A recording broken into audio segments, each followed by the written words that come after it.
Hello, welcome to live stream. It's nice to see you.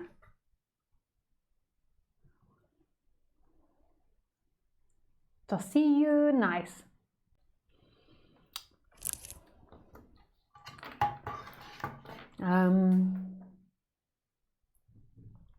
What to say? Now I'm here, what to say? So if this is your first time on live stream, then I'm going to explain to you how it works. Basically, the way it works is that you can write to me on Skype. My Skype address is lisacairns12.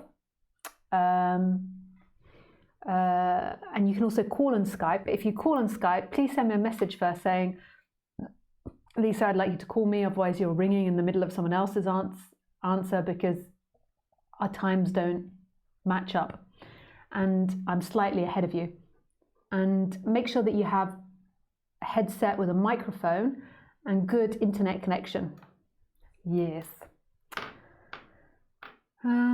What else? I do these talks every Sunday at 6 p.m. French time. Currently, the Wednesday streams are suspended until I've finished writing my book. And then I will review the situation. What else? If you want to join an event I'm doing, although maybe this isn't a very good time to advertise it, what with the coronavirus, I'm doing an event in Spain, who's just been shut down and locked down, in the end of May. I have obviously no idea what it will be like by then. That is the 23rd to the 30th of May. It might be lifted. Who knows? At the moment, they're saying 30 days to the end of April. Yes.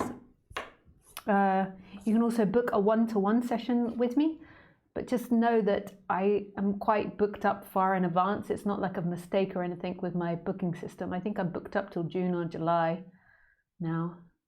So you have to book in advance if you want to book with me. There might be a few sessions coming available soon.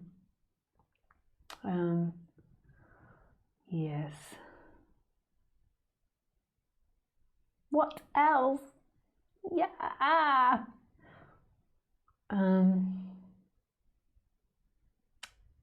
Well, I can't think of anything else. So I always like to start the talk in silence. So you're welcome to join me. Oh yes, I remember. If you don't like all the flapping around in the video, the extra fluff, me talking to Khaleesi, the music, the beginning music, then there is another person that runs a channel called Lisa Cairns Video Clips. It used to be Video Clips Lisa Cairns, but they've changed it the other way around now. And it's not my channel, it's somebody else's, but they edit all the talks. And so you can go on there and you can look up a title and you can find all the edited clips. And you can subscribe to them. It's also like a friend of my channel or something, so you can also look on my channel and you'll see it on the side there. Maybe I have it in the box below as well. Boop, boop, boop, boop, boop. Yes. What else?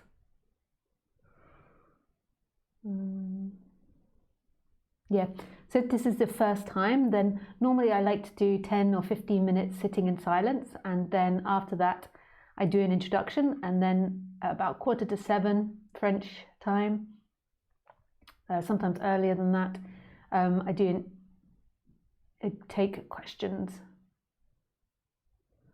Yes, so you're very welcome.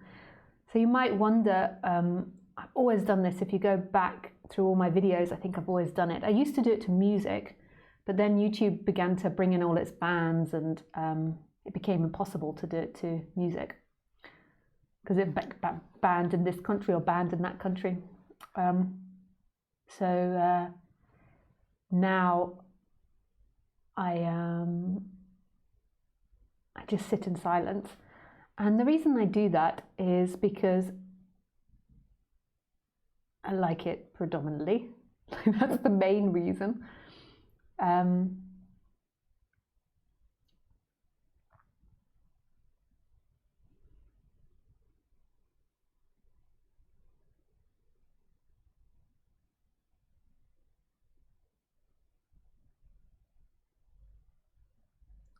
also I think it's good for you on the human level. Like, I think it's really beautiful. Like, just to sit and let the seeking energy in the person settle. When I sit, I don't do anything in particular. I just sit there and let my mind do whatever it does. But there's some meditation practices that I can recommend, particularly if it's really painful for you or really uncomfortable. Like, I've done lots of meditation in my life, so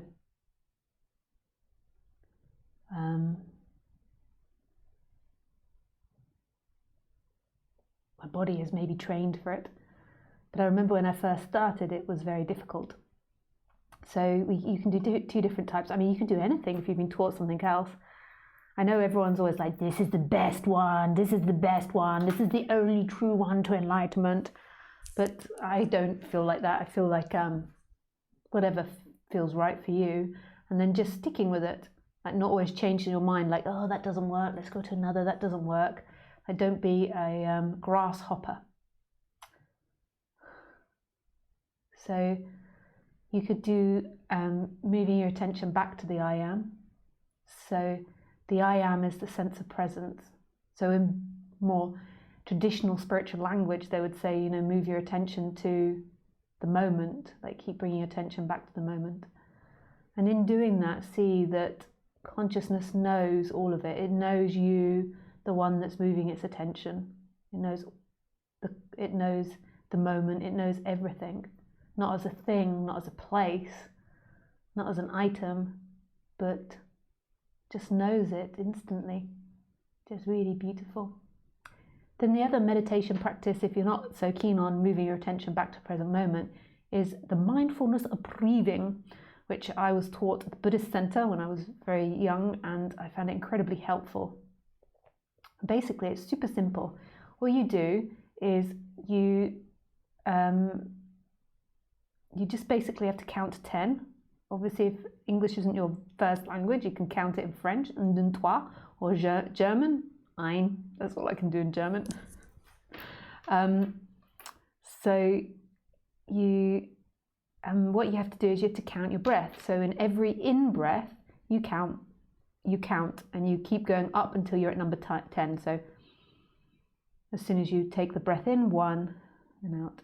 And then as soon as you take in the next breath, 2. And the next one, 3, 4. And then when you're at 10, this is very simple, you just go back to 1. So you just keep following your breath. You count in breath 1. So as soon as it touches your nose, and then you follow it, and then out. And then when you take a new breath in, 2. All the way up to number 10, and then you come back to number 1 once you've been at number 10.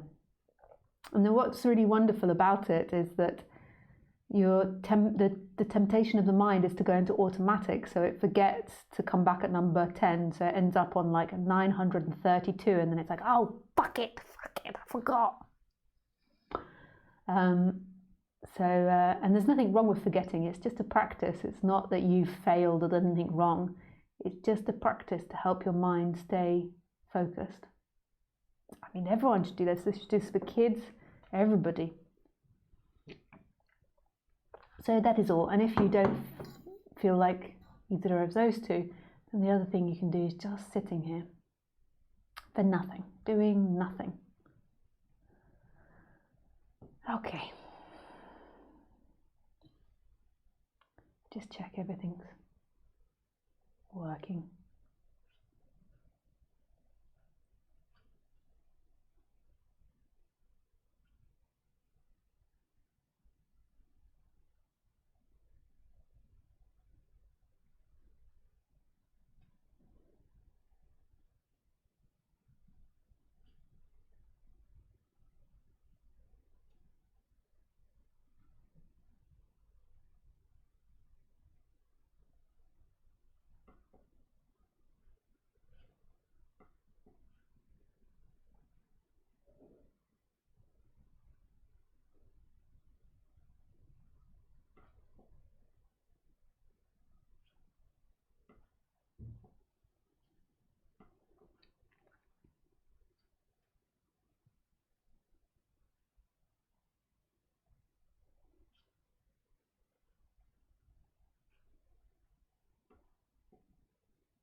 Oopsie. Sorry, I just got some technical issues. So you can start meditating and just let me fix my issues.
Okay.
Sorry about that. Bit of aggressive end of meditation.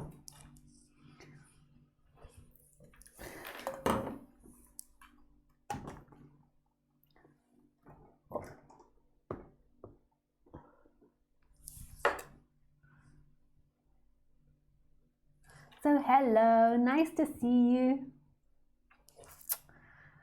I hope you're all well this evening. Before we start, I would like to apologize for my flippancy about the coronavirus the last couple of talks. Since then, a couple of people have sent me articles on the coronavirus, and I feel like I have a little bit of a better understanding about it. It could be that it's all a hoax, in the sense that it's all some political thing, like conspiracy from Russia or China or who knows, or from another species on another planet. Like, let's see what these humans do if we give them this bit of information. Could be, but more than likely it's not. And I was being flippant, I think, about people's fear or the self-isolating. And now I understand better that that self-isolating isn't about fear and isn't about people going into panic mode. It's about protecting more vulnerable people in our society, like, because the healthcare system will become overwhelmed and won't be able to help people, and those that are more vulnerable to infection, to illness, and the older ones in the society will be sort of left without any help. And so self-isolating helps us as a society protect those that are more vulnerable. And I didn't really perceive that before, but now I perceive that, and I think that social distancing and self-isolating in certain countries is most probably a good thing if it is true that we have this big coronavirus. Like, it could all be like conspiracy, like a whole life, like I've never met a prime minister, like all these things. It could be like the Truman Show, but whatever the case, if it's not, and we don't do these things, then we're hurting other people, and why would we want to do that? It could also be that by self-isolating we crash the economy and then we hurt lots of people as well, but that's an unknown currently, and at the moment I think it's maybe important to stop it spreading from everything that I've read. But at the end, I don't know, and you have to do your own research and you have to figure these things out for yourself. But I wanted to apologize myself for the older viewers and for the viewers that are more vulnerable currently. Yes. But that's enough about the coronavirus. Nobody else wants to hear any more about it. Like, the what? Yes. So what was the title of my talk? And I will start talking about non-duality. Boop, boop, boop, boop, boop, boop, boop, boop. What you are, never, what you are, comma, it should be, never is born or dies. What you are never is born. Oh my goodness, Lisa, what type of sentence is that? What you are, comma, never is born or dies. I don't know if that's the best English in the universe, but there we go. That was the title of the talk, and we all kind of get what I was aiming at. So I thought it would be good to talk about life and death as we've had this whole coronavirus, like even on YouTube now, like I noticed that underneath the videos it's like, keep updated with coronavirus, like big adverts all over. So who is it that dies and who is it that's alive? This is so beautiful, this subject. It's so wonderful. Like, I've been in love with this subject for so many years. I'm a Gemini, so I tend to be quite fickle and like go from one thing to another thing or be fickle about things, but I've never been fickle about this subject. It's so beautiful. What is it that's here all the time, that never leaves? This is who you are. So most people think, oh, it makes me want to cry. So beautiful.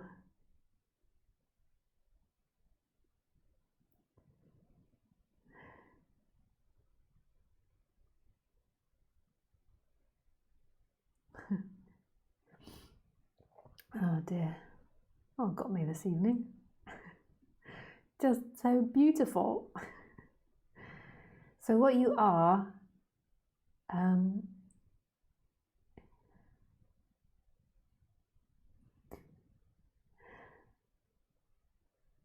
cannot die. What you are cannot suffer. What you are isn't born, isn't a thing, isn't contained, isn't limited.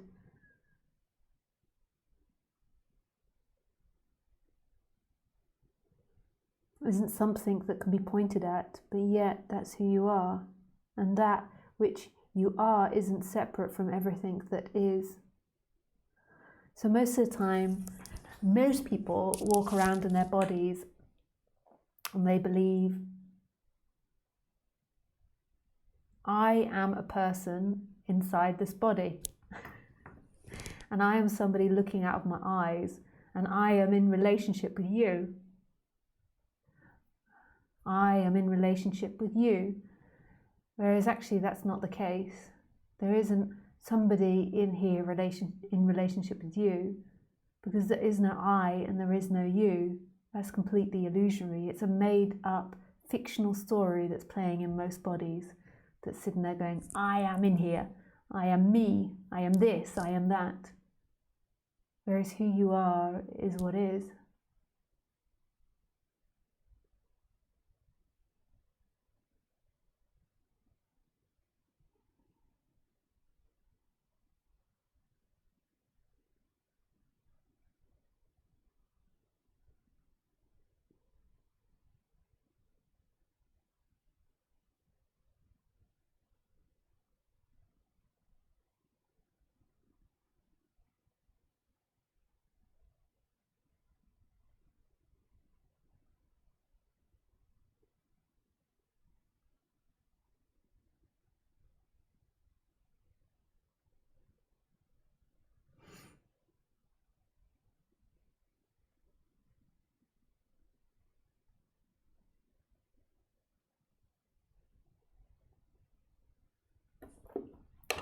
So you might think that you have a past and that you have a future, and that this world out there is real, that you're someone that could get coronavirus or won't get coronavirus, or is fucked off with it, or doesn't want to self-isolate, or doesn't want to do this, or doesn't want to do that.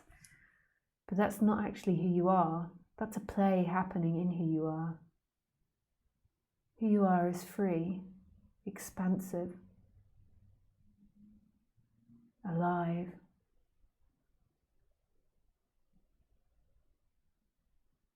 Completely impersonal. You think also that you do your actions, that you wipe your nose, or that you have choice to do this or that, whereas actually there is nobody with choice. There is only this moment happening, and choice is illusory. Everything that you do, everything that you are, you could say is predestined, but there is no pre and there is no destined, it's just happening.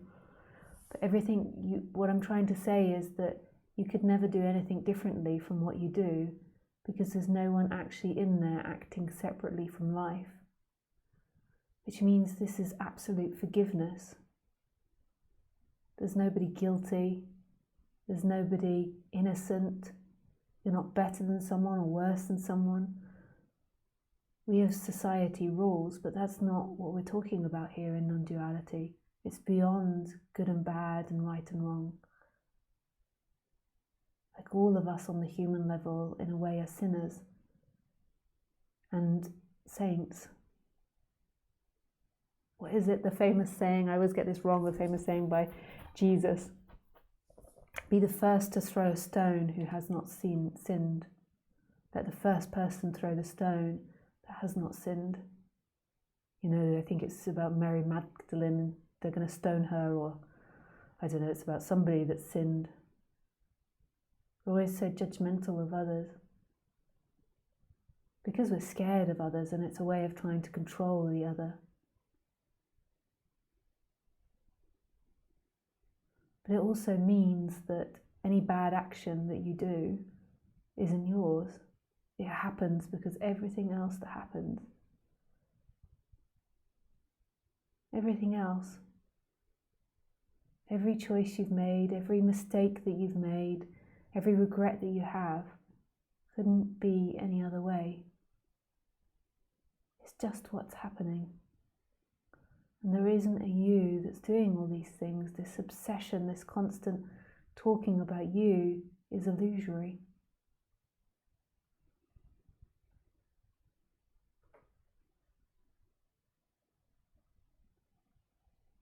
And the same for anything that you think like, I did that really well. I am a very successful person. I am a very rich person. Again, this isn't you. This is just something that's happening.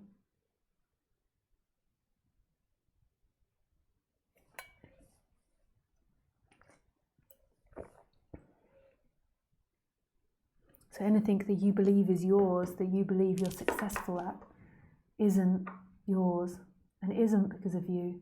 It's because it's happening, and it's nobody's happening. There is nobody in there doing it. There's nobody in there. There's nobody in here. It's happening. Like, how are you breathing? How are you speaking? How are you looking? The mind is like, it's me. Me. I'm looking. I'm thinking. I'm doing.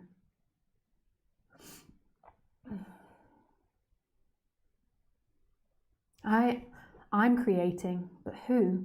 I know I talk about doership later on in the talks of what you should or shouldn't do, but in a way, like it's the same as if like now you were like instructing me how to use that oven. It still doesn't mean there's free will. So maybe someone's like, oh, if you turn those knobs, if you turn them to number 1, the top surface will become a little bit warm. If you turn it to number 6, then it'll become really warm. And then this body is updated, and then the next time it cooks, it understands that, and if it wants something really hot, it turns it up to number 6. And if it wants it really medium, it turns it to like 2 or 3. So it understands that concept. But that doesn't mean there's somebody in there. That doesn't mean there's someone doing. So it's the same when I give descriptions, even though it sounds like prescriptions of like getting to know your chakras or sitting in the I am or doing meditation. These are just descriptions of what can happen in actuality. They're not prescriptions for someone to do, because who is this doer? And everyone's like, yeah, but you can't do something, or you shouldn't do something, or there's nobody doing something. But it works in exactly the same way as teaching someone to do the oven. It's not that there is somebody choosing. It appears that way because there's a voice saying, I'm doing it, I'm doing it. It's that we've got these really intelligent machines, and they get updated by the outside world. So if the outside world says there is big bad coronavirus, stay inside, these bodies are updated with these informations. They take in everything to account, and then they stay inside. But that doesn't mean that there's somebody actually in there choosing who. There is nothing looking out. There is nobody having an experience now. Like, what is it? Like, where is this person that's you? Where? Up the nose? In the eyeball? In the mouth? Ear hole? Other ear hole? In the hair? Who? Who's doing? Who? Who is it? Who's there? The mind is always telling a story. So what happens is you wake up in the morning, and what gets turned on instantly is this awakeness, is this presence, is this knowing of the world. And there's still nobody there. There's just wakeness, knowing itself. It knows the room, it knows the sounds, not as a thought, not as an idea or concept, but just as it is, just knows it. alive and present radically, and there's total freedom there. And then the mind comes in and goes, hello, Robert, what are we doing today? What's on schedule? And then Robert thinks about himself and says, oh yes, I've got to go to work. And then he imagines himself going to work. I have to walk the dog, imagines himself doing that. I have to do this, I have to do that. Imagines his house, imagines his room, his world. And then there's this Robert suddenly, this imagination, but that's all happening inside the brain. It's an imagination. That's not who's actually experiencing it. It's being experienced. So if I got a hammer and I walloped you over the head and you completely forgot all about your life prior to this moment, who would you be? If you couldn't remember yourself, who would you be? You'd be this awake presence experiencing itself, which that awake presence isn't separate from everything that's appearing. It is all things that are appearing. Dun dun dun! Boop boop! Boop boop! Boop boop! And one for luck. Boop boop!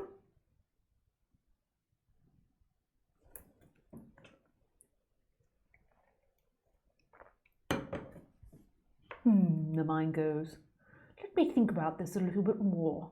So what she's telling me is that I don't exist. And notice when you're thinking about this subject that there's something watching that. That the thinking has its point, it has its purpose, it settles down the mind, things are understood, there's a resonance that can somehow happen after periods of thinking about it. But what's being talked about, what's being pointed to is beyond that one that can comprehend it. So right now I'm speaking, I have to look at my background to see what is in my background. And you can see this wonderful eclectic kitchen. You can see it's the opposite way around in my video on the screen. You can see the what's that? Coffee thing. You can see the hobs. You can see the cooker. You can see equipment, cooking equipment. You can see vegetables, and a tray and a cord and a fridge and a worktop and tiles. You can see all these things, and then you're focusing on me, and you're maybe thinking about me, and you're like, oh, what type of earrings are those she's wearing today? Can't say I like those very much. So you're having a little thought about me, or you're enjoying what I say, but the whole time there is a knowing of the background. Even though you're not thinking about it, there is a knowing of it. Just like there's a knowing of you that's thinking about me, there's a knowing of all your thoughts, and there's a knowing of my face, everything. But your knowing and your thoughts about yourself have become one and the same thing, and then you believe, I am a conscious thinker and a conscious being, where you're not. You're that awake presence that's not a thing and all things. Isn't that wonderful? It is nothing. Nothing. Not a thing. Not a thing. And everything. Isn't that extraordinary? Extraordinary. It's mind-blowing. Like, you could have brain farts. That all of this is being perceived, and it doesn't involve you or me. You and me are an experience happening in this knowing, and that's who you are. And that knowing is creating, and it's not consciously creating, it is creating spontaneously. And when I mean consciously creating, it's not sitting there in the background like, let me just get my typewriter out and think about this story. Oh yes, next, Lisa is going to raise her hand. Bing! And then it's spontaneously creating right here, right now, in this moment. It appears through cause and effect. So there seems to be a story where Lisa did all these things and then is at this moment and she's going to go on into the future. But that is just our current reality that we're experiencing through humanity. It doesn't mean it's the way reality is. It's humans' linear experience of reality. It's the 3 dimensions. 3rd dimension. But it doesn't mean that it's real. It is not real. It's an experience happening. just like the characters and experience happening. But what is real? What's there beyond birth and death? Birth and death is a story that happens in this. What is real beyond that? And that is this awakeness. The awakeness never goes. You are awake. You had this awakeness when you were 2, 4, 6, 8, 10, 12, 18, 14, 12, 14, 16, 18, 20. Woohoo! I can do my 2 times table.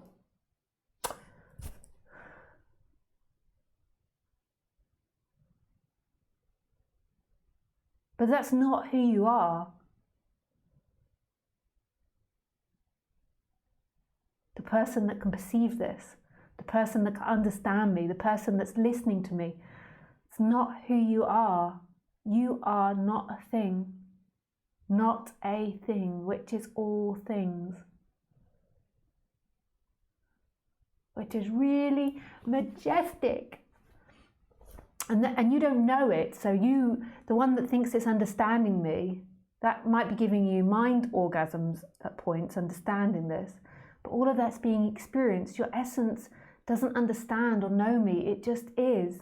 And then at points, the person moves out of the way and there's a resonance with that. There's something waking up that seems to have been dormant, but it's always been there, but it's been hidden and contracted and hiding in the best place ever inside this illusory you.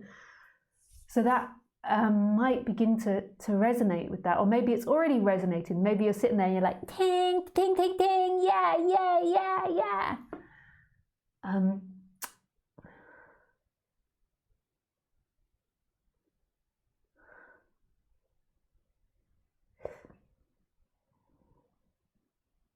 That's so free. But it doesn't experience anything. So your essence doesn't have any desire, doesn't have any want, doesn't have any feelings. It experiences all of that. All of that is like clouds coming in and out of the blue sky. It's not like a fixed thing. They're constantly muting and transforming and changing. The same with human life as well.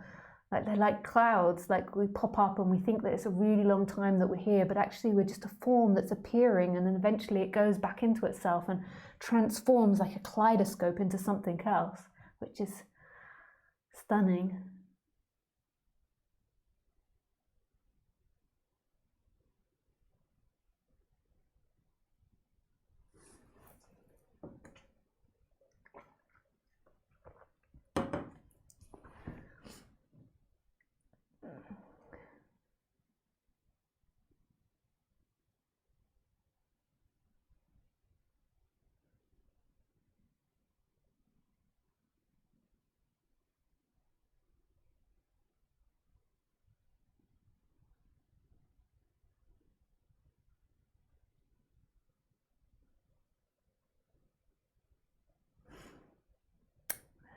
So all of that is appearing in what you are, but your essence doesn't care about goodness or badness or right or wrong or what you do or what you haven't done. That's all in humans' world. That's all in the personal world. Your essence loves you no matter what. Your essence is holding you no matter what. It's not judging anything. We always look for that in the human. We look for this unconditioned parent figure in the human, and often in the spiritual teacher we're like, please be the perfect parent. Please forgive me and love me for all that I am, which is really sweet, but they won't. They'll let you down because they can't be that for you. Because what you're really looking for is that essence, that consciousness, that awakeness, that presence which is here holding everything. With its arms open, even though it doesn't have any arms or doesn't have any feelings or limbs or anything. Can't speak to you, be like, Miss Lisa. Just to let you know a little bit about what's going to happen in the future. As you might have suspected, everything will be okay. Oh, I can't knock our voice. Please, it's going to be like, "Row, row, row, row, row. Who's at the table? Row, row, row, row, row, row. There is somebody in the table. Row, row, row, row, row." Don't you, Khaleesi? And sure, I've told you this loads of times before about Khaleesi. So Khaleesi grew up as a street dog. And when I lived in Thailand, she lived on my balcony. And she didn't know the concept of someone knocking on your door or ringing the doorbell. She didn't have that concept because I had like a bungalow and nobody ever knocked on my door. Like, there were big glass windows and you could kind of, like, they just called from the bottom of the steps. It never happened. But amazingly, as soon as I brought her back to the UK and somebody knocked at the door or rang the doorbell, she instantly got that meant there's somebody coming. It's like intuitive, like she's she's connecting with the collective consciousness of dogs, and she's like, knocking or ringing means intruder. Row, row, row, row, row, row, row. I don't know if you can hear her shut. Still from the... Sorry, Khaleesi. It's a bit tormenting her. You're tormenting her, Lisa. Stop it. She thinks there's people in the table. Sorry, E. And they're suddenly going to explode out of the table.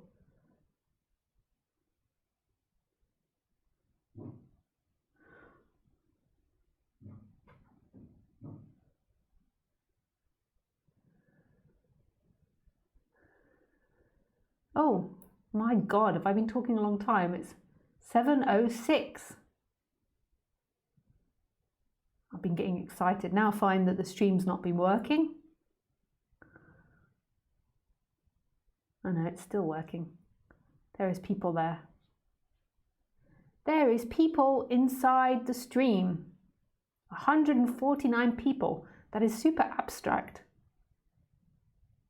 There is 49 people. I think I just turned the stream off today. Nope.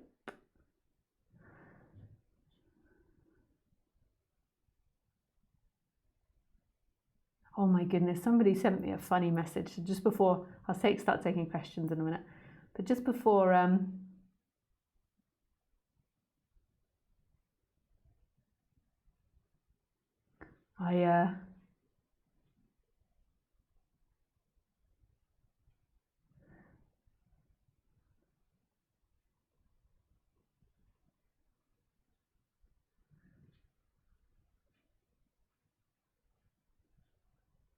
oh, maybe they took it off Facebook. That was so funny. I couldn't share it.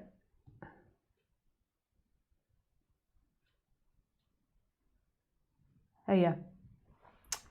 So this was a tweet and somebody shared it with me on Facebook and I found it so funny. The World Health Organization has announced that dogs cannot contract the coronavirus. Dogs previously held in quarantine can now be released. To be clear, who let the dogs out? Who let the dogs out? Who? Who let the dogs out? Who? Shall I read it again for those that are still on the uptake? The World Health Organization has announced that the dogs cannot contract the coronavirus. Dogs previously held in quarantine can now be released. To be clear, who let the dogs out? Okay. Right, on to questions. Let's go. Hi, Lucas. Hi, nice to see you, Lucas, or hear from you. Hi, Gustavo. Hi, Lisa. Good to see you smiling. Tell me, what is your point of view about the coronavirus? Well, I don't really have like a very solid view. Like most things, I tend to be quite fluid and change my mind a lot. I have become aware in the last couple of days that self-quarantine, sorry, if you could just write that you'd like to talk, just so I can answer people's questions in order. If you just write on there, I would like to talk. And then I'll just answer this and then I'll come to people in order. Dong dong dong, dong dong dong dong, dong dong dong. Okay, so I've just become aware that self-quarantine and social distancing, if the coronavirus is true and that's all happening in the world, then it's a kind thing to do for the elderly and for people that are vulnerable, because our hospitals currently in Europe, and I suspect in the whole of the world, can't look after so many people. And so people that have already got planned operations or need emergency help from car accidents or all other types of things are competing with people that have coronavirus, and we just don't currently have the setup for it. And also, like, a certain amount of these people are going to die. I think it's inevitable that if there is such a thing as a coronavirus, and it's not just all a hoax, like the governments and stock markets and something weird happening there, then we are all going to get it, more than likely, in the coming years at some point. And I'm sure the governments will find a vaccine or find a way to work with it. But currently we have to stop it peaking so it doesn't overwhelm, peaking too quickly so it doesn't overwhelm our healthcare system. So if you look at Italy, I was reading that some people in Italy, they're getting treated in tents, and they don't have oxygen to give people because they just don't have enough, and they can't get enough oxygen tanks or oxygen masks. I think it's oxygen they're taking.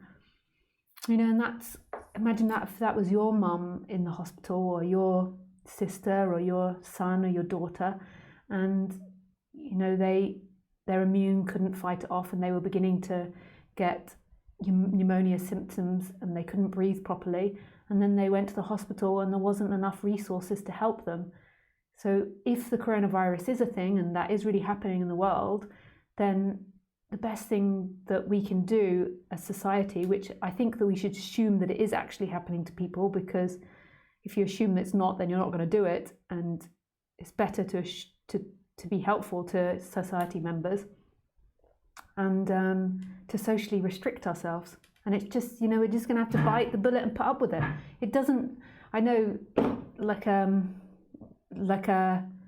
going to be financially damaged by this, and the French government kindly wrote today to myself and to all other French citizens that if we can't pay our next tax bill, then there'll be no fines, and you just have to write to them and let them go. I let them know, and I don't know if they'll let you off it or what will happen in the future, but they're trying to support their citizens.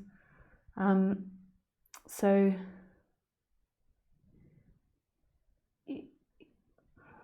it's just something we have to do, and it's not going to last forever, and I'm sure society will recover.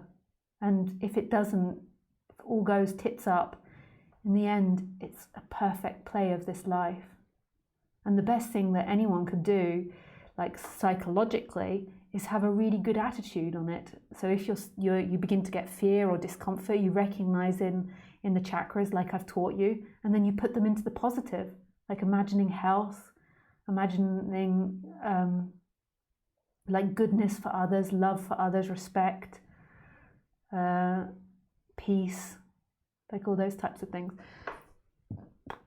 And transform your feelings. And I've given many techniques, knowing at the same time that that transformation either happens or it doesn't happen, that's a description of what can happen. It's not a prescription, because who would I be prescribing to? But you transforming your emotions into the positive. The best thing you can ever do for yourself and for others is constant optimism that this is all happening for the good, and going with the flow and making the best of it. If you have to stay in, you make the best of it. It can be like a retreat. It can be so many things, and the money will sort itself out.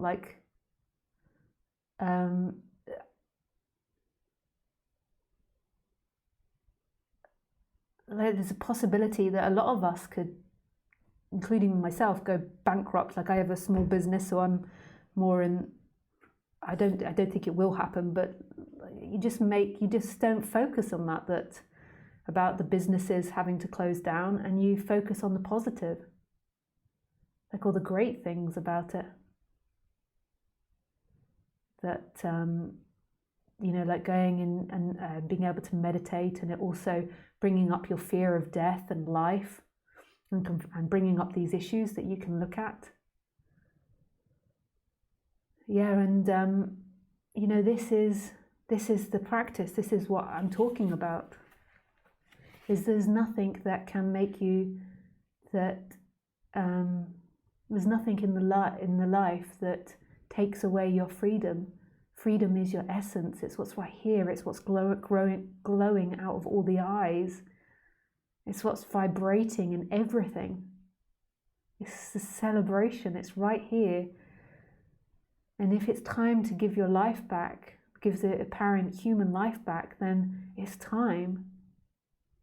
And you don't really lose anything, because everything that you've ever experienced is you, your lover, your children, your dogs, whatever it is, your car, your house. This is your freedom right here. And the person's always the person that's into spirituality is trying to balance them both, like have one and the other, like hold on to all your things and at the same time be free.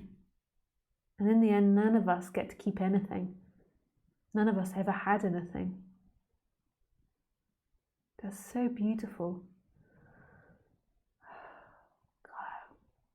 I'm in one of those days where it makes me cry. So beautiful, this subject. Who let the dogs out? Who? I think that my camera has got something on it.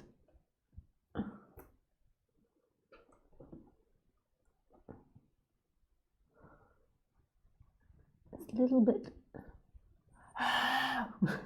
doesn't quite reach. A little bit blurry. And I'm sorry that I'm laughing and giggling, if anyone's suffering out there. I don't mean to laugh and giggle as if I don't care. It's just oh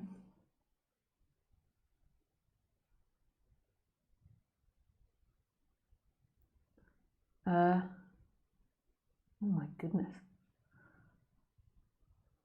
Well, it's working.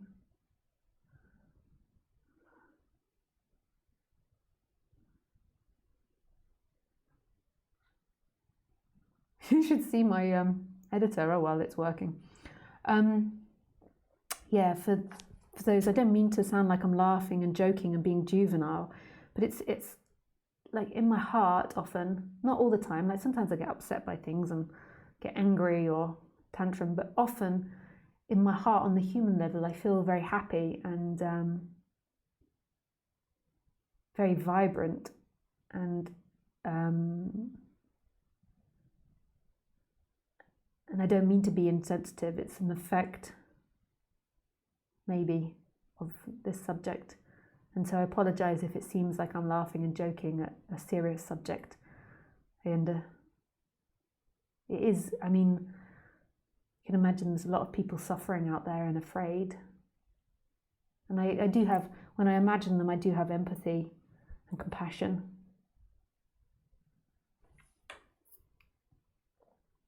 Hey Isabel.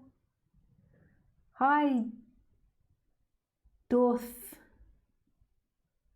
Hi Lisa. I've been watching your live streams for 3 years now, and is very grateful for what you are offering to us seekers. Oh nice. I come from Denmark and everything has closed down, work, borders, and I have never felt more relaxed than now. Where is it okay to do absolutely nothing without guilt for doing nothing? I love what this virus is doing to my nervous system and blood pressure. You see? And this is a good thing, like looking on the positive side of everything. That's really cool. I also hear that it's doing wonders for the environment as well. And it's not that by looking on the positive side, it's not that you're not having empathy for people, but it's like sending out positive vibrations and positive thoughts is the best thing that you can ever do for anyone, rather than like getting yourself in a state of fear or depressed about what other people are fearing. or feeling. So that's really great, Dorth. I don't know how you say your name, Dorth. Yeah.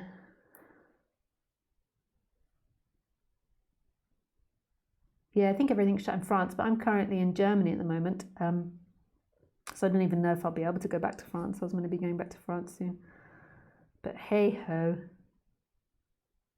Yeah, I'm very close to Denmark. So maybe Germany's going that way soon too. Hey Nick! Internet is likely to be worse today. The entire world is home on the internet this weekend. I don't know. You know, I go out and walk Khaleesi twice a day. And there's still quite a lot of people out. I don't know if people are really socially distancing. Like maybe it's you, Nick, you're doing it and you're sat all in your house all alone or with your wife. And you think that everyone else is doing it, but everyone else is all out having a party. Can I get a slot? I have a question to ask. Sure. Do you mean you would like to speak on the phone?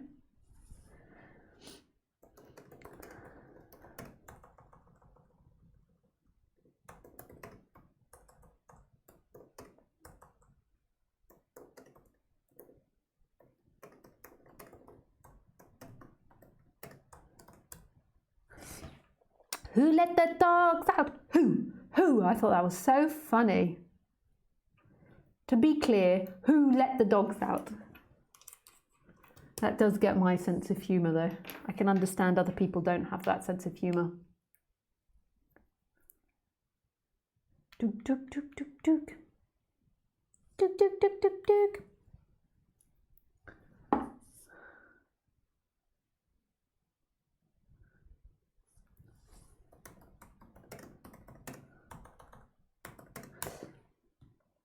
Okay. I just move on for a moment. I don't know how to pronounce your name. S. Muko, because oh, there we go. Hello. Hiya. Can I just get you to turn off your video, please? Thank you. Yeah. Oh. Yeah, hang on, something's not quite right here because you're coming out of the wrong thing. Hello. Just my editor's gone down, so I can't tell if it's working. My editor is having a. But yeah, if you could just turn your video off, you've still got it on. I know it's confusing on your phone. And I just work out why you're coming out of there. Okay.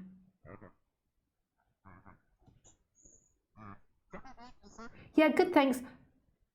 But I'm just trying to work out a technical. Can I call you back a moment? I think that is. I'll call you back, and then you can answer without your video. Answer just as a phone call. Okay. Like we got black hole there, and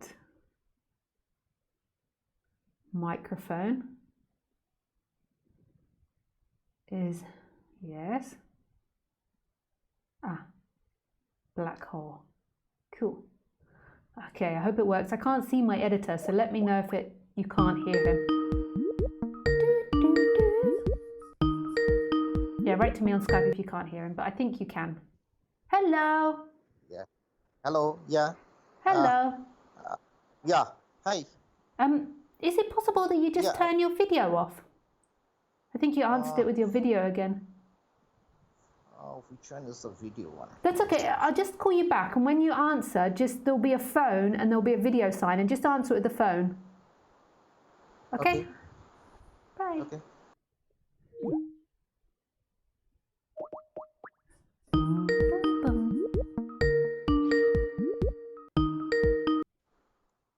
Hello. Hello. Yeah, you did it. Perfect. Hello. Hey. Hey. Hey, Is this okay? Yeah, this is okay. Okay, fine. Yeah, thank you. I mean, Actually, I don't use Skype so much, so like, a little bit of difficulty. Sorry for that. Yeah, that's okay. That's Yeah. okay. No Uh, worries. I was having difficulties too. It wasn't you. On my side, I couldn't work out why the audio was coming out of my little microphone. Yeah, but it's fixed now. Are you still there? okay. Uh, sorry. Uh, well, I mean, let's see, I actually asked you this question before, Yes. and like with certain amount of uh, experience or like understanding uh, from the point of observation, and I can really see that the me, what we call, it's basically nothing but uh, a part of certain set of habits, and it's more of an idea. So that's like, it's pretty clear to me. Like I can experientially feel that, that's the way basically how it is going. And now, I mean, I get bothered because I read a book, and there's something else which came up in this book, and I'm not able to correlate these two things. I mean, like there is no obligation that I need to really correlate this all these philosophies, but there is something in there in that book. So that's exactly that was bothering me. Yeah. One of the things which they say is like it's about the. I mean, it seems we have the power basically to decide that whether I can be happy or I can be unhappy. So that goes against the, the basic theme of like, the doership. I mean, not against, but it is for the doership. So, like I am not able to correlate. And the person who has written the book, in fact, I also cannot discard that person. So, that type of things basically is bothering me a lot. So if Yeah. you could like just throw some light on that. Yeah, sure. Can I just ask, like, why does it bother you? Like, what bothers you about Uh, it? Yeah, because see, I am pretty clear.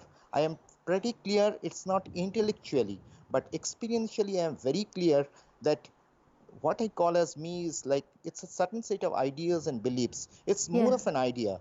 Like I can clearly feel the whole thing.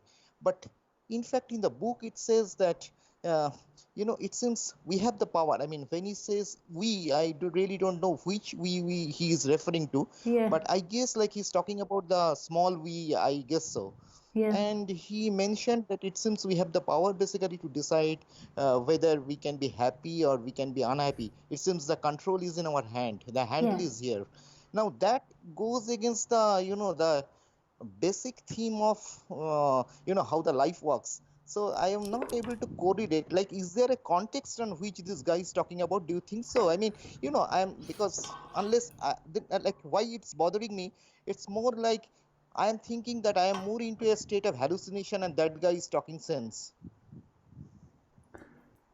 To me, I can like for me, like you don't have to answer this now. This is something you can watch back afterwards, this stream, and you can like ask yourself these questions and see how it makes you feel. Is it doesn't matter what anyone else says. What you begin to get to is seeing this all for yourself, even though there is no you that sees it, but like a deep understanding of this beyond what other people say. So when that does bother you, what other people say, it tends to be that there's an emotional reaction appearing in the body. So there is a doubt or an insecurity. And to me, rather than trying to find the intellectual answer on the surface, which you can do, like you phoned in, you can ask me about it, and you can like think about the intellectual answer. But the other thing that I would do is also look at the emotion of doubt or insecurity that comes up when you hear something like that, and see that all emotions, all thoughts are illusions, and who you are is beyond that. Who you are is this presence that is still, that has no thought, has no feeling, has no idea. It's just here experiencing itself. Like, and it doesn't really matter what you think in the end or what you feel in the end. It's beyond that. It's beyond thought and feeling. So it's okay to satisfy the intellect. I'm not saying don't do that, but it's also exploring what else is going on. That in you there might be an illusory emotion. It's often easy for us to see that thoughts are illusion, But when it comes to emotion, because it seems so interwoven with the sense of being and the consciousness, it feels like that emotion is who we are and there is no distance from it.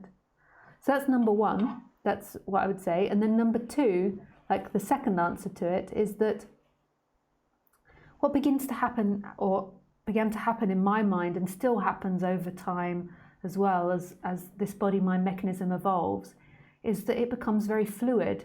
And I can, in some way, I could understand what somebody means when they say it's your choice to be happy. And then, but I could equally understand someone saying it's not your choice to be happy. And then I could also understand somebody that says there is nobody that chooses to be happy or unhappy. And I could put it all into context inside my brain and be happy with all of those things that are being said.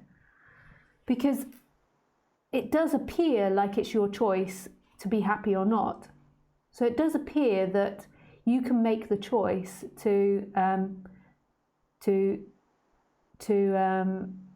say, have a warm shower, like go out and have a warm shower. Well, maybe, I don't know, maybe that's not a good one. But you can have a choice to eat your dinner or cook your dinner with flavor or buy it from the shop so it's tasty.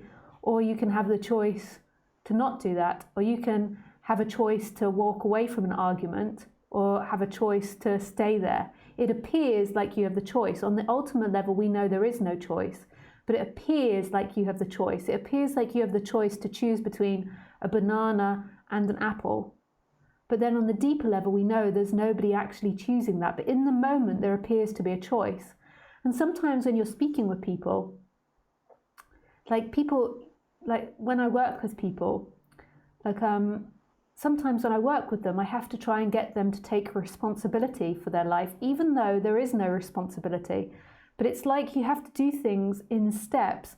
And if somebody on the human level is avoiding all responsibility, then them telling themselves there is nobody that's responsible, this isn't actually addressing the stuck emotion or the illusory thoughts there. It's actually avoiding them. So sometimes, like, I have to point to somebody that they have to take responsibility of their life, of their happiness, of their feelings, because otherwise they then never actually address them. But it doesn't mean there's somebody actually doing that. That's a description of what can happen. By me talking about it with them, it's a description of what can happen. It's not an actual prescription of what someone should or shouldn't do.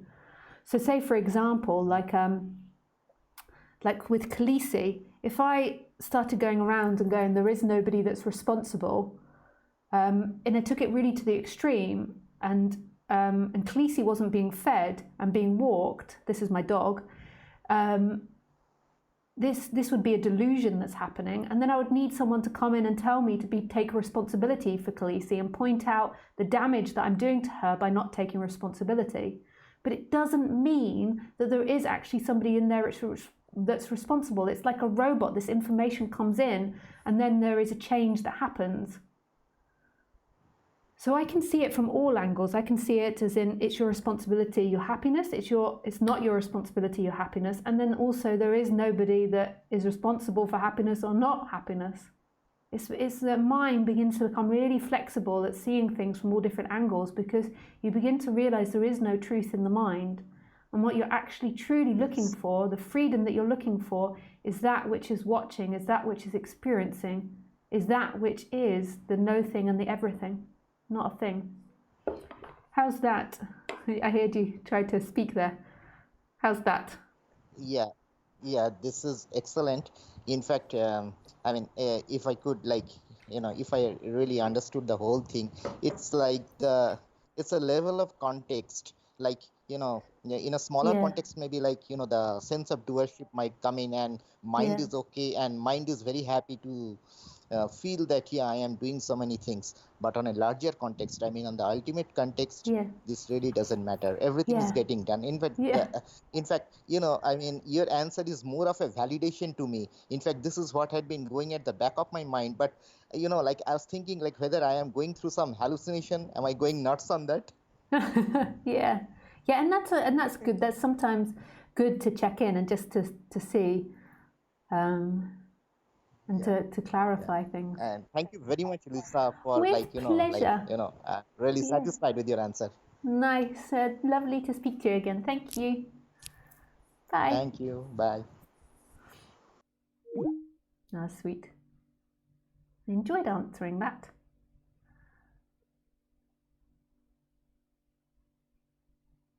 Hello, Simon.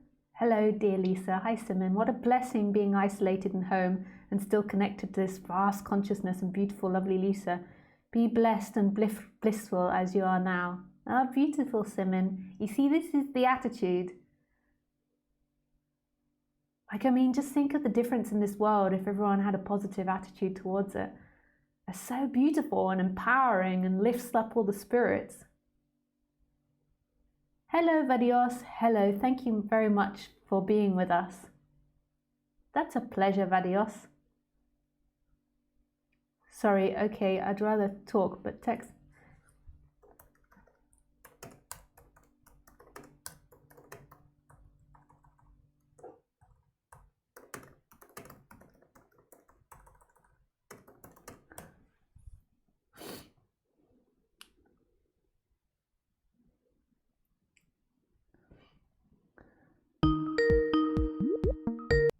Hello. Hello. Hey, nice to speak to you again. We have Nice spoken to before, meet haven't you. we? Yes, last Yeah. week. Oh, nice. I wanted to talk about how liberating it's been, everything that I'm learning about dualism, Yeah, non-duality. yeah, There's one thing that still while you're speaking about life and death today, and hi. Can I come down in 5 more minutes because I'm on the phone? No. I need to come down in 5 more minutes, okay? I'll be right with you, okay? What's this? This is the box with the switch. Sorry, Lisa. My that's son just okay. walked in. Yeah, no worries. Here, you want to take this down? Here. I'll be with you in 5 minutes, okay? Okay. Yeah, take that down. I'll be right there. Okay? Go with Papa. John? Just 5 minutes and then I'm gonna take you. Okay? John? Can you just take him for a couple more minutes?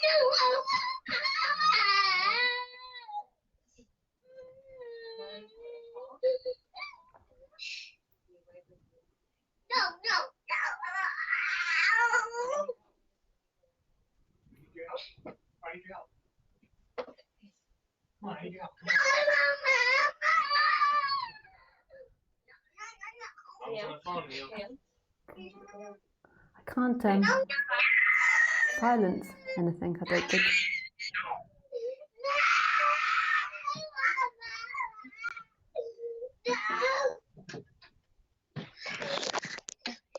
Hello?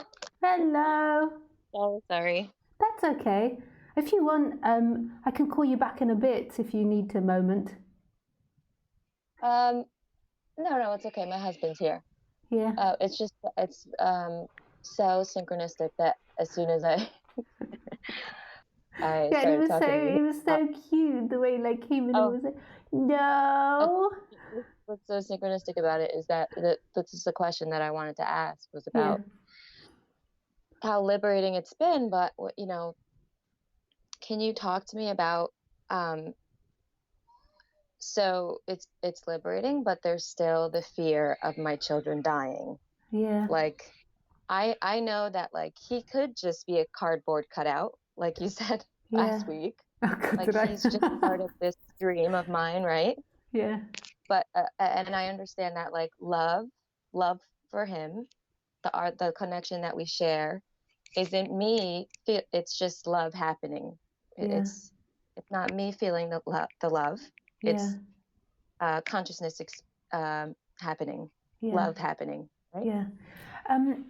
So there's going to be different levels of fear. Like it's natural that, say, if you're out with your son and like a massive dog off the lead with a muzzle comes along and fear arises. and then you go to your son, you maybe take him in your arms or something, or you see your son, running away from you towards a car or something. That is natural that there's fear there. Like our body and mind is producing fear in order to make a safe environment for your son.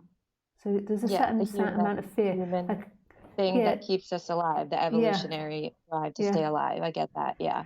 I remember there was a teacher that I used to go and see in India called Ramesh Balsekar. He used to be very famous, but he died in 2009, so he's not, people don't really know about him now. But if you ever get opportunity to look him up, he's a really beautiful speaker and books. And I remember in 2008 or something, or 2007, there were lots of terrorist attacks in Mumbai, near to where he lived. Mm-hmm. And people asked him about it. I think I was there at the time, or I arrived just after the attacks or something, I can't remember.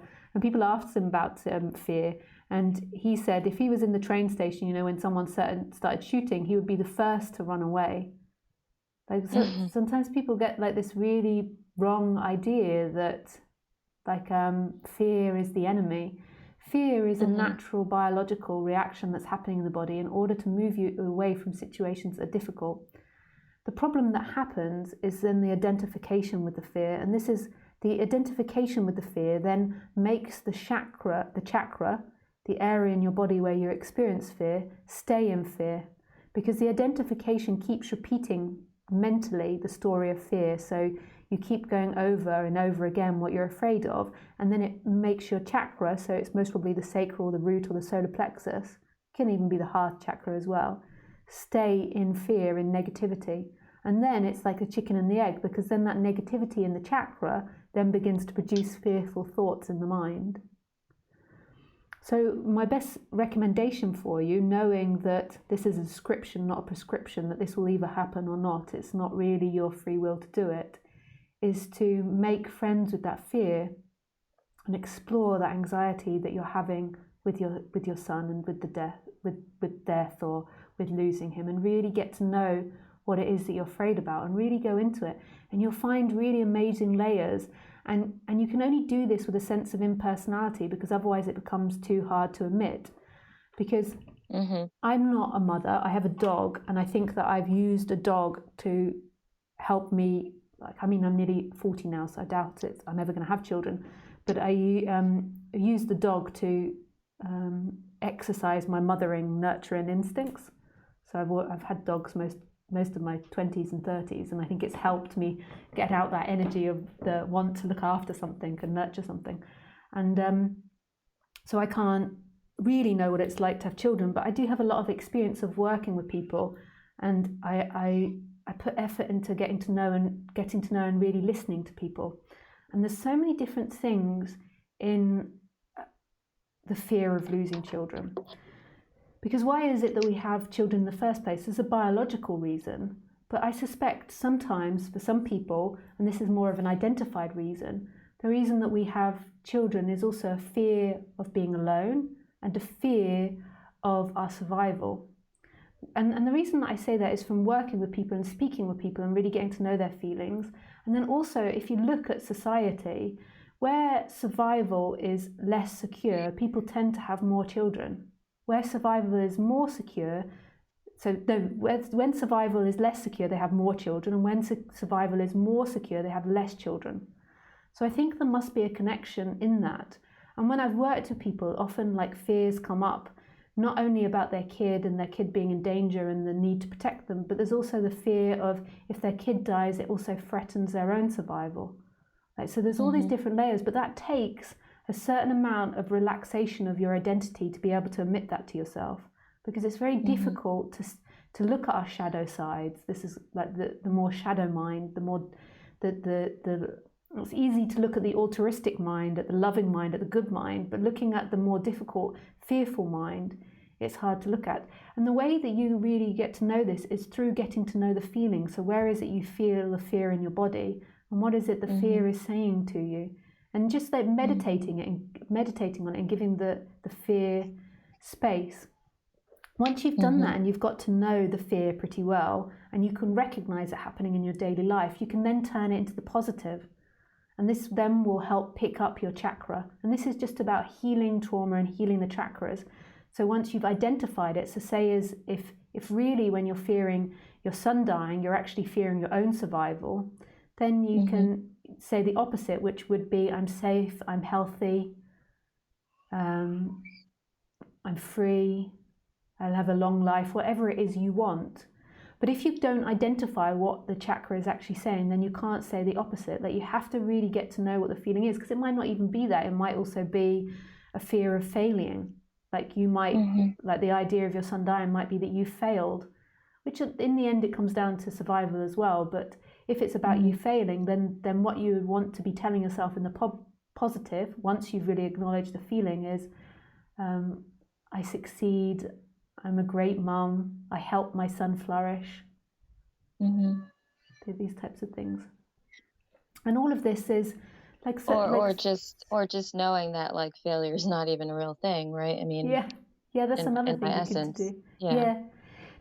The only problem with saying that failure is not a real thing, I think that's a great thing to intellectually understand and to contemplate. But when you're using that to pick up your chakras, is saying that is not actually a positive sentence. It's a negative sentence. I know that sounds weird, but the positive sentence is more like these short sentences, like I've succeeded. It's because in this you're wanting to say the opposite to what your chakra is saying. So your chakra is saying a negative story and you want to say the opposite. Whereas what you're saying is actually kind of more related to non-duality, and it's a little less neutral to the chakras, but it's really relevant. The chakras and being human. Yeah, but that is the chakras really in the human body, on the human level, in the human experience. I get it. And that's really relevant, and that's really true. Like, on the ultimate, there is no failure or success, and that's really important as well, that part of the teaching. But you're just trying to pick it up, so you're just trying to put it into positive. It's not something you always need to be in, like always telling yourself I am a success, I am doing well. It's just moving that energy, and then that is like the truth. The truth is there is no failure and is no success. Like, that is related to the bigger picture, which is super beautiful as well. That's helpful, just to really feel the emotion then, right? Really don't bypass it. Yeah, totally. And sometimes you'll find that these feelings are identity, so they're seeking identity energy, and sometimes they're also just habit, and they're something you've picked up from your parents, and sometimes they're just old habits that are arising, patterns of your mind. It's used to thinking in a particular way. Yeah. Nice. Thank you. There was just one pleasure. more thing. Yeah. I just thought of Tony Parsons that I've been listening to a lot lately, and I love him. And I also I could see how people get frustrated because he's like, you know, he'll just keep saying it over and over again. And there is no you, and there is nothing you can do. Yeah. And so kind of like that's the difference between you and him, where you actually tell people what you can do, but you say it's a description. And also, not a prescription. Yeah, and also I'm not talking about doing that in order to get enlightened. I'm talking about doing that in order to settle down the person. And then from an observation, it seems more likely that there can be a resonance with non-duality than when you're deeply suffering. Because if you're deeply suffering, like, so say if I take someone that's never been into this subject before, somebody that like is deeply suffering from stress and negative thinking, like telling them that all there is beingness and all there is presence and all there is what is, it's kind of like an impossibility for that to be heard in a way. Because they're so focused on themselves and their suffering. But it's not meaning, like, I'm not saying that you do all these things and you'll become enlightened, because who would come enlightened? But from doing these things, it's like the identification becomes less. Like, the identification becomes less bogged down with all these irrational and irrelevant strands. And I think it's really great, like, that you listen to these opposite speakers and it doesn't hurt your mind. I think that's a sign of maturity myself, that you can listen to things that are in direct opposition to each other, but also hear them from a bigger perspective. So I think that's good. Thank you so much. Pleasure. Yeah, lovely to speak with you. Thank you. You too. Have a great day. Bye. Bye. It's so funny how things work, because when her son was distressed, I mean, I would have liked to have turned the audio off, but my actual editor has crashed. You might have heard me saying that in the earlier talks. And I'm frightened that if I fiddle with it in any way, it's going to shut down and the stream will shut off. So I couldn't. So when her son was saying all these things, like, it's not like I want to broadcast her son. I couldn't shut anything off. I was like, I couldn't. I maybe could have just hung up. But yeah. But nobody knows her name. And it's highly unlikely you'll recognize her voice. So hopefully she has Immunity.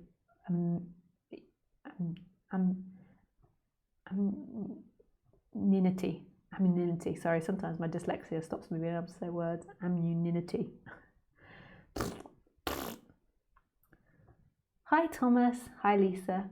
Appreciate your Facebook post today. Although I don't agree with the fear-mongering and the media-induced panic and scares, it's still super important to mitigate and isolate the virus as much as possible, especially for the weak and the elderly. Much praise and love to all the healthcare workers around the world right now. Also, due to self-quarantine and social distancing, it's an excellent time for people to slow down and go inward. Yeah, it is. Hi, Carmela. Lots of love to you and everybody. Lots of love to you, Carmela. Hi, Kevin. Hi, Lisa. I just tuned in. I love being able to have more time in the garden, compose, rest, and just flow at home. Life having no other is always safe, although the forms constantly flow in and out of seeming being. It would be fun to talk if you would like to right now. Thanks for infinitely for your bright and beautiful loving being. Thanks, Kevin. I'll just take some more written questions because I've just spoken to 2 people, and then I speak with you, Kevin. Thank you.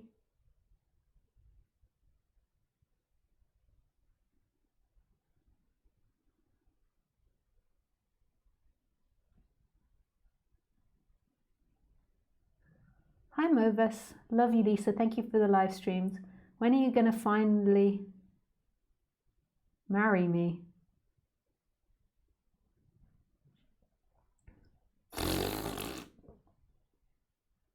Well, is that really harsh to do that? When are you going to finally marry me? I don't know how to respond to that. Sorry if that was really harsh, people, but it's like a no. Oh, sorry, that's really harsh again, isn't it? Like, I've never met you. Oh gosh, I don't know how to deal with that. It's like a no. Anybody that thinks that it's going to happen, it's a no. I have a partner who I'm happy with for the rest of my life, even though you can't tell what's going to happen, but we're so super happy together. So, yeah, I don't know what the best thing to do is in those situations. Hi, Lisa. For you, is there only your individual and subjective consciousness, or are there many individual consciousnesses? Thank you. I mean, in subjective experience, there is only my individual consciousness, but for those reasons, should I think that my individual consciousness is only one that exists? I think that thinking comes and goes, and here is consciousness, and in the end, you'll never be able to know the answer to these things. There's one consciousness that's appearing, and that's what's being experienced, and everybody is appearing in that consciousness. Whether or not other people have consciousness or not, or cardboard cutouts, or have your consciousness or other consciousness is irrelevant. What's known in the very moment is consciousness is all things. Quantum physics is really beginning to blow up our perception of what we think reality is. And I wouldn't even go presuming about others or not presuming about others. It's a mystery.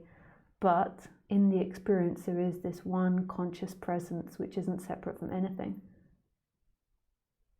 It's all imagination, their consciousness, your consciousness, separate or not separate. So from my experience, there is one consciousness. Whether it looks through other people's eyes or not is irrelevant to me. It's a happening. It's a here. Thank you for your question. Hi Dennis, hi Lisa. What do you make of living the unconscious life? As in unconscious love, unconscious joy. Is this awareness or is this me, me, me, me?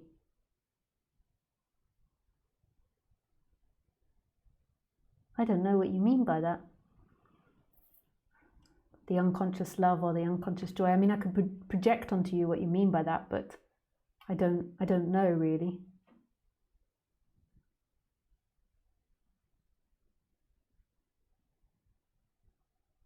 Oh, sorry, not unconscious. Lisa, what do you make of living the unconditional life as unconditional love, unconditional joy? Is this awareness or is this me, me, me? Sorry, I misread it. It's consciousness. The person always has conditions. And that's the big mistake. But when you look for love in the person, you don't find love. Love is only, true love is only consciousness. True joy, you couldn't really say that consciousness is joy, but the joy manifests in the person. But everyone says these things differently. I'm just thinking about Rupert Spira and the way he speaks. You know, I wouldn't hang on to everybody's words, but it is love. But it's not a personal thing. When you mistake it for a personal thing, then you'll be conditioned. The person is conditioned. That's a way of things. And we're always looking for it in the person. Like, do they behave nicely towards me? If they don't, they're not enlightened. This person does this. If they don't, they're not enlightened. That person's going to be its conditions. And it's going to conflict with yours sometimes. Hi, Monique. Hi, Wolfgang. Love your talks, your humour, your ink, your craziness, your eyes rolling. All my love to you. Or should I say, it feels fantastic, all this talking, humour, etc. Wolfgang. Oh, thanks, Wolfgang. That's really lovely to hear. It's a real pleasure speaking with everyone. Okay, we take one more. Cool. And then that is all. One more call and that is all. Da da da da da ba ba da. Boop boop boop.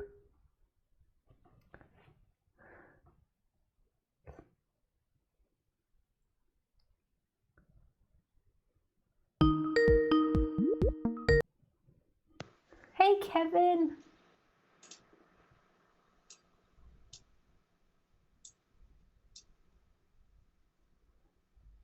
Hello. Hello? Hey Kevin. Oh, hey. I guess this video is like delayed. I'm just gonna pause it, I guess. Yeah, it's always confusing. Yeah, I think about 30 seconds. I'm in the past. Oh, okay. Yeah, so yeah, it's great to tune in today. Yeah. Because like usually it'd be, playing, but like they're closing down a lot of the schools and the churches and whatnot. So Yeah. I'm just home and relaxing. Yeah. Nice.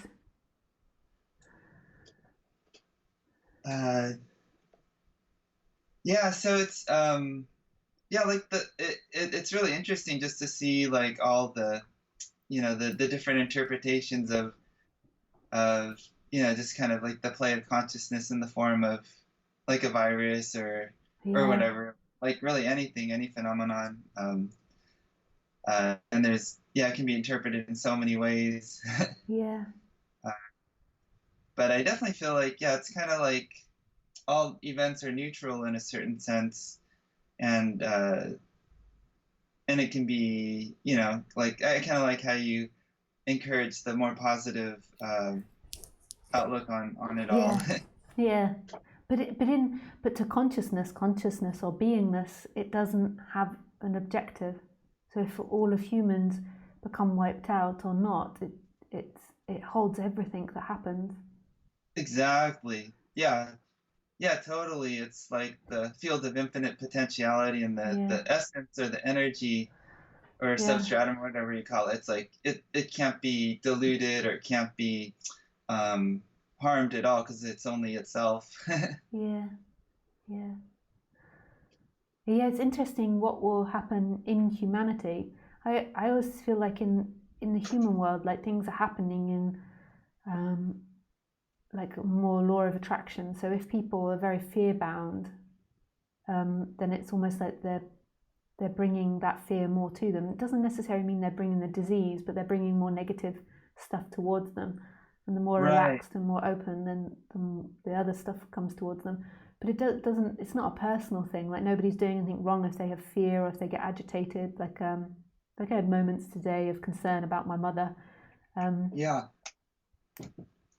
So it's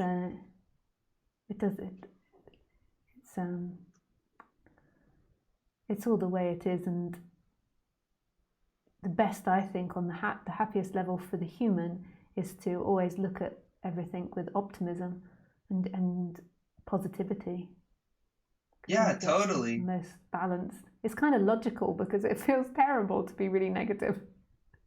Yeah, it's just like to be serious or to take anything like super seriously seems to me it's founded on like a fundamentally faulty premise that like because basically it feels like unless there's omniscience, so like any omniscience-less purview seems like it's equally delusional as any other. So like whether it's like the lawyer's perspective, the doctor's perspective, the musician's perspective, or the guard, whatever, any perspective, they're not taking into account infinite information of all the cosmos and all the universe of universes. So basically any opinion coming from its standpoint, even though it might call it fact or reality, is actually just as it's positionalized, so it can't be really taken absolutely seriously.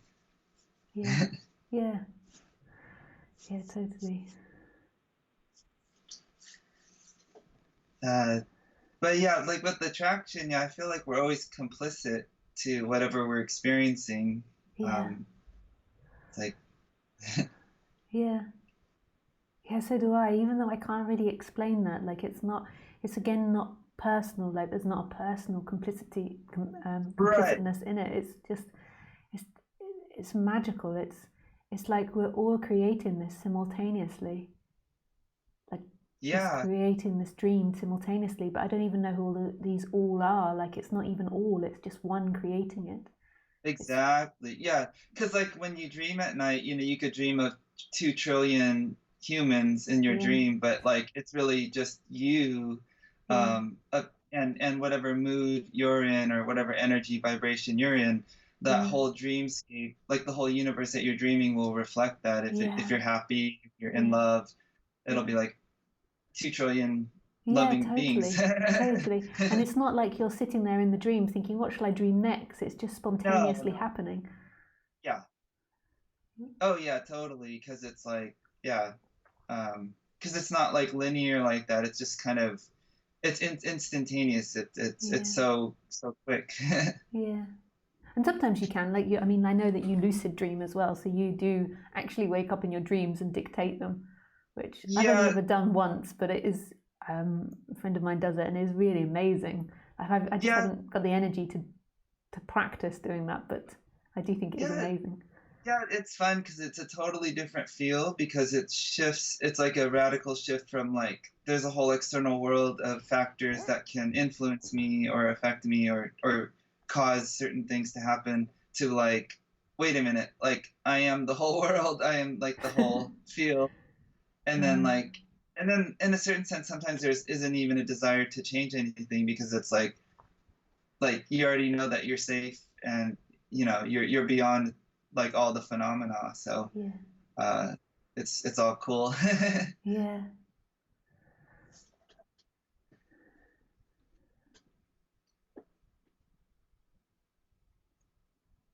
Oh wow, I just realized your title today, what you are never is born or dies. That reminds me of Nisargadatta Maharaj. Yeah. And it's funny because I used to read him a lot, and then like just like 2 nights ago I was going through my old files on Dropbox, and then I came across one of his books, or like a kind of some compilation of his teachings, so which I really resonate with. I never really read or followed him, but I did Ramesh Balsakar, who was his translator and his student. So it's I kind didn't of realize like that. I most probably have his language and his way of Yep, seeing things just exactly. by Yeah. default. Oh, I didn't realize they were okay. So Ramesh knew Nisargadatta Maharaj. Yeah, he was his translator for many years, and then Oh, and then and then became his friend, I think. And then he started speaking, I think, after Nisargadatta passed. oh, cool. Yeah. Yeah, that makes sense. Yeah. So I was still connected to him because I always was attracted to the I am practice, and I'm sure that's Roger and Ramesh's influence, because Roger, my ex-partner, was also my teacher. He also came through Ramesh as well, and so I must have picked it up from them of putting your attention into the I am. I never was into Yeah, like putting your attention into consciousness. It was always yeah, putting your attention into the I am, which is very much exactly. from Nisargadatta. Yeah, yeah. That for some reason, what came to mind was like the image of a fountainhead or like a wellspring, where like instead of focusing on all of the forms that the water of the fountain as after it spurts out of the origin, all those different shapes, like to focus on where it's all coming from, Yeah. like where the source of it all, where Yeah. it's flowing. Yeah.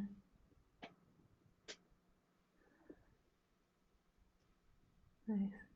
And so Yeah, have you got a couple of weeks off now? Like, have they shut the schools and everything?